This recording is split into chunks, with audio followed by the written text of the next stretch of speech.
안녕하세요. 리비아나입니다. 오늘은 한국형 웹 콘텐츠 접근성 지침 1.1 버전에서 레이블 제공에 대한 것을 한번 알아보도록 하겠습니다. 레이블 제공은 온라인 서식에 관련된 지침이기도 하거든요. 온라인 서식이라고 하면 사용자가 입력하거나 선택하거나 또는 확인 버튼 같은 거 누를 때 이런 것들을 얘기합니다. 대표적으로 input, select, 텍스트 에어리어 등이 있겠죠. 해당 요소들을 설명하는 텍스트가 반드시 존재해야 되며 그에 관련된 지침입니다. 자, 그러면 지침을 보면서 하나씩 한번 풀이를 해볼까요? 사용자 입력에 대응하는 레이블 제공이라고 써있죠. 사용자 입력의 근처의 사용법을 알려주는 레이블을 보조 기술이 알 수 있도록 해당 컨트롤과 대응하여 제공해야 한다라고 써있습니다. 좀 많이 복잡하죠. 사용자 입력이라는 것을 몇 가지로 구분시킬 수가 있는데요. 우선 아까 얘기했던 것처럼 인풋이 있을 테고요. 그리고 select, 그리고 텍스트 에어리어가 있습니다. 이렇게 세 가지 요소를 크게 분류를 할 수 있고요. 사용자 입력이 단순히 뭔가 작성하거나 하는 것들이 인풋에 해당되는 것뿐만 아니라 뭔가 선택을 하고 여기 작성을 하는 것들을 얘기할 수가 있습니다. 그리고 선택하는 것 중에 또 인풋 쪽에서 또 라디오가 있을 테고 그리고 체크박스가 있을 수가 있겠죠. 그 근처에 이런 입력 폼들 근처에 사용법을 알려주는 레이블의 보조 기술이 알 수 있도록 좀 말이 좀 복잡한데 이 말의 뜻을 좀 정리를 하면 예를 들어 우리가 로그인 페이지를 상상을 해봅시다. 아이디라고 텍스트가 적혀 있고 옆에 인풋 타입 텍스트가 있어요. 그러면 우리가 이 글씨를 이 문장을 그대로 응용해서 알려드리면 레이블 입력 근처, 레이블 입력은 바로 이 녀석을 얘기하는 거고요. 그 근처의 사용법을 알려주는 바로 이 텍스트를 얘기하게 됩니다. 사용법이라는 것은 이 입력을 우리가 할 때 무엇을 입력을 할지 알려주는 텍스트 문구가 근처에 뭔가 있다라는 것이죠. 대부분. 그러면 그런 것들 중에 하나가 우리가 로그인할 때 이 아이디를 예를 들 수가 있죠. 그럼 이곳은 아이디 입력하는 텍스트다. 그리고 입력하는 공간이다라고 알려줄 수 있게 되는 것이죠. 그런 것을 말합니다.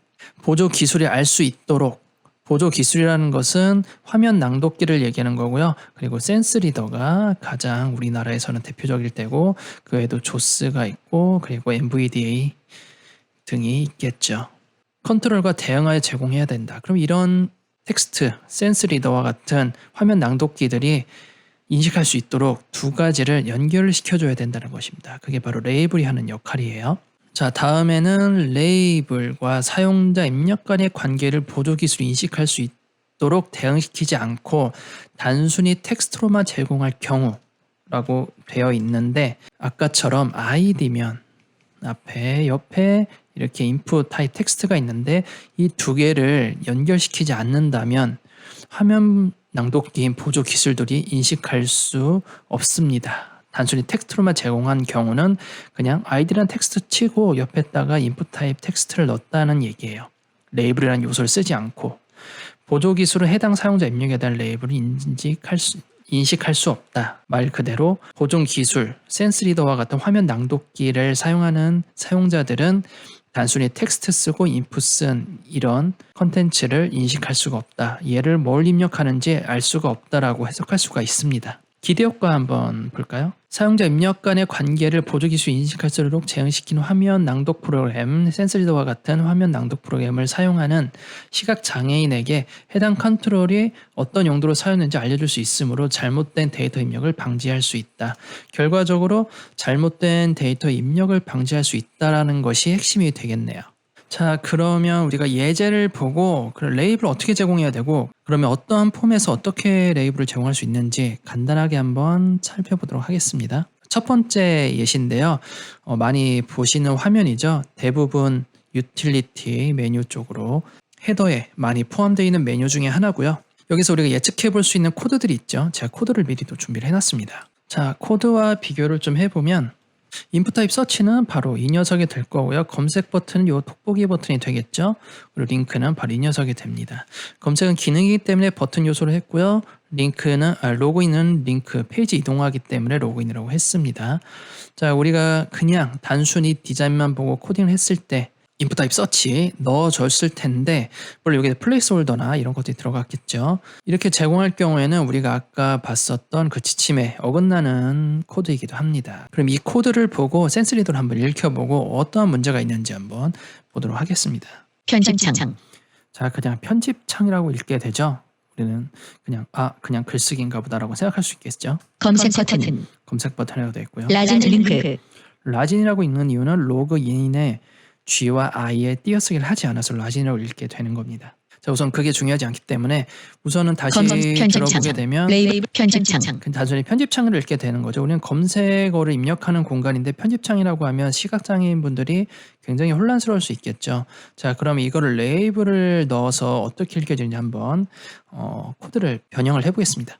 레이블 넣기 위해서는 말 그대로 레이블 요소가 있어야 되고요. 이 인풋을 설명한 텍스트가 있어야 됩니다. 검색어 입력이라는 텍스트를 넣어주고요. 이 두 가지를 연결을 시켜줘야 됩니다. 이 검색어 입력하는 본연의 인풋과 그를 설명하는 텍스트를 연결시켜주는 방법은 폼 요소에는 id를 입력해야 되고요. 그리고 레이블에는 for 속성이 있어야 됩니다. for와 id 값은 동일해야 됩니다.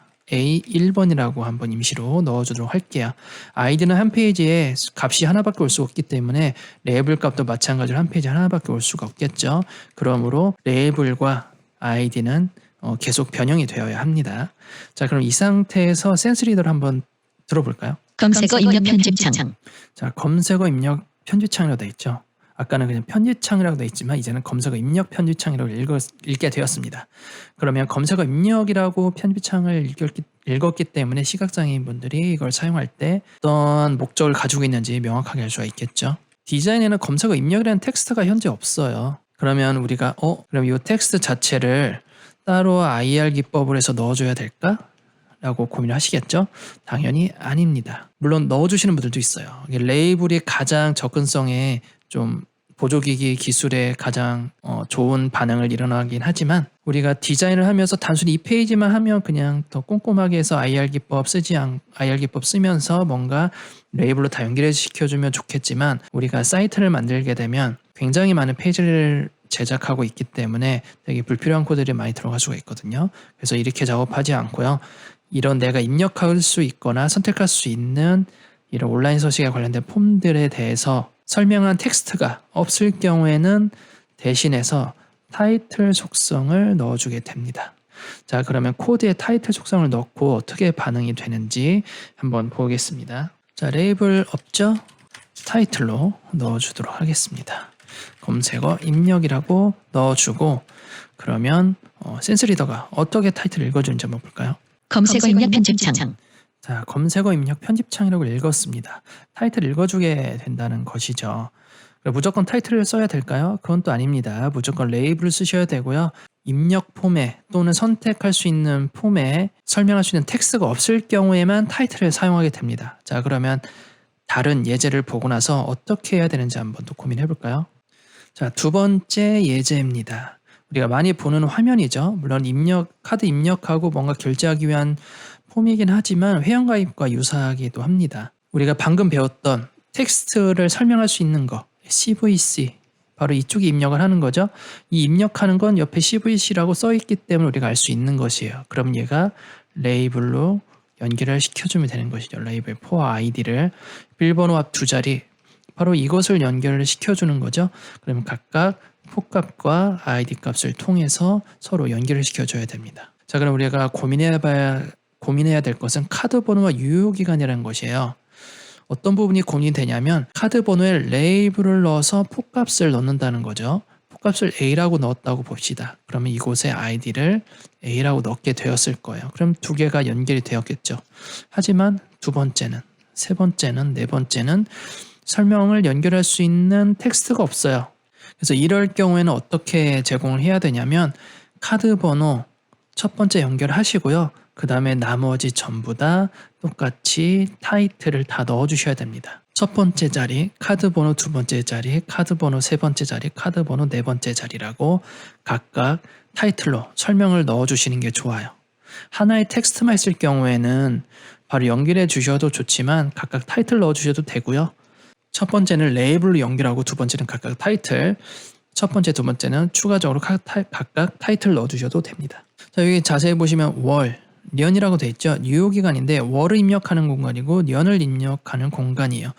그럼 이 텍스트와 얘와 연결하면 되지 않을까라고 생각하지만 그러기에는 너무 설명이 좀 부족합니다. 유효기간 월, 유효기간 연이라고 입력을 하게 되면 좀 더 나아진 결과를 얻으실 수 있으실 거예요. 자, 세 번째 예제를 한번 볼까요? 자, 현재 보시게 되면 플레이스홀더를 쓴 화면이거든요. 휴대전화 번호를 입력해 주세요. 인증번호를 입력해 주세요. 해서 여기에서는 인풋 타입 텔이 들어갈 테고 여기는 인풋 타입 넘버를 들어갈 수 있겠죠. 여기에 플레이스홀더를 넣게 되면 참고로 플레이스홀더는 현재 우리나라 지침에서는 이게 접근성에 인정이 되지 않습니다. 그래서 우리가 써야 될 것은 레이블 또는 타이틀만 쓰셔야 되고요. 그리고 얘가 1순위고요. 얘가 차순위입니다. 2순위로 하셔야 됩니다. 플레이스홀더는 해당 사항이 되지 않습니다. 참고하셔야 됩니다. 플레이스홀더에서 설명을 되는 거 아니에요 라고 하지만 국내 지침에서는 되지 않습니다. 자, 그럼 우리가 얘를 입력할 때는 타이틀을 줘야죠. 타이틀에서 이 값들을 그대로 한 번 더 입력을 해주시는 게 좋고요. 그리고 이 인증번호 받기와 전화번호 인증은 각각 버튼이잖아요. 우리가 온라인 서식에 모두 다 입력하는 게 아니에요. 버튼 요소 자체에 텍스트가 이미 설명이 되어 있기 때문에 따로 레이블로 제공하지 않습니다. 그 목적이 명확하게 글씨로 다 써져 있기 때문에 대부분의 버튼들 다 그렇고요. 예를 들어서 돋보기 버튼 이렇게 돼 있다면 그럼 얘는 타이틀 줘야 되나요? 라고 하지만 타이틀은 차선책이라고 했죠. IR 기법으로 해서 텍스트 넣어주시고 그런 다음에 이 이미지를 표현해 주시는 게 좋습니다. 자, 그럼 마지막으로 이 카드 번호 부분 한번 코딩을 해보고 우리가 어떻게 반영하는지 보고 좀 마무리하도록 하겠습니다. 만약에 카드 번호를 입력한다. 테이블로 코딩하던 URLI로 코딩하던 크게 상관은 없습니다. 자, 카드 번호라고 되어 있고요. 인풋이 있죠. 넘버가 들어가겠죠. 총 4개가 들어가게 될 겁니다. 이렇게 들어가게 될 텐데 가상 키보드는 우선 없다고 생각을 하고 직접 코딩을 하겠습니다. 여기 레이블을 연결시켜야 되는데요. A2번이라고 할게요. A2번이라는 것을 연결시키는데 첫 번째는 A2번으로 연결되지만 두 번째 아이디는 우리가 넣어줄 수가 없습니다. 1:1 매칭밖에 안 되거든요. 그래서 이런 것들을 넣을 때는 두 번째부터는 설명할 수 있는 텍스트가 없기 때문에 타이틀을 대신해서 넣어줄 수가 있는 것이죠. 카드 번호 두 번째 자리 입력이라고 넣어주셔도 되고 그냥 자리까지 넣어주셔도 됩니다. 그럼 이런 것들을 각각 세 번째, 네 번째 이쪽도 추가로 써주시는 게 더 좋아요. 카드 번호 첫 번째 자리라고 이렇게 입력을 해주는 거죠. 자, 그럼 이렇게 되었을 때 우리가 센스 리더가 어떻게 읽혀지는지 한번 들어보고 오늘 마무리하도록 하겠습니다. 자, 현재 CSS는 하지 않았으니까 참고해 주시기 바랍니다. 자, 한번 카드 번호 쪽으로 가보겠습니다. 카드 번호 편집창. 자, 카드 번호 편집창하고 타이틀은 현재 읽지 않았죠. 카드 번호 두 번째 자리 편집창. 자, 두 번째는 카드 번호 두 번째 자리 편집창이라고 읽었습니다. 카드 번호 세 번째 자리 편집창. 네. 카드 번호 네 번째 자리 편집창. 각각 타이틀에 넣었던 거 그대로 읽어주죠. 자, 이렇게 해서 오늘 레이블에 대해서 한번 알아봤는데요. 레이블 무조건 제공해야 되는 것이 아니라 그때그때 상황에 맞게 제공을 하셔야 됩니다. 다시 예제를 보시는 것처럼 CVC 같은 경우에는 그대로 설명할 수 있는 텍스트가 입력폰과 텍스트가 그대로 매칭이 되어서 레이블을 사용할 수 있지만 유효기간과 카드 번호, 이런 주민번호, 우편번호 이런 것들은 텍스트는 하나고 입력하는 폼이 다중이 입력하는 폼이 많을 경우에는 타이틀로 대신해서 넣어줄 수가 있습니다. 그 외에 아리아 기법 같은 것도 있는데요. 오늘은 단순히 HTML만으로 접근성을 보완할 수 있는 방법을 좀 알려드렸습니다. 자, 그럼 오늘 여기까지 하고요. 다음 시간에 뵙도록 하겠습니다. 감사합니다.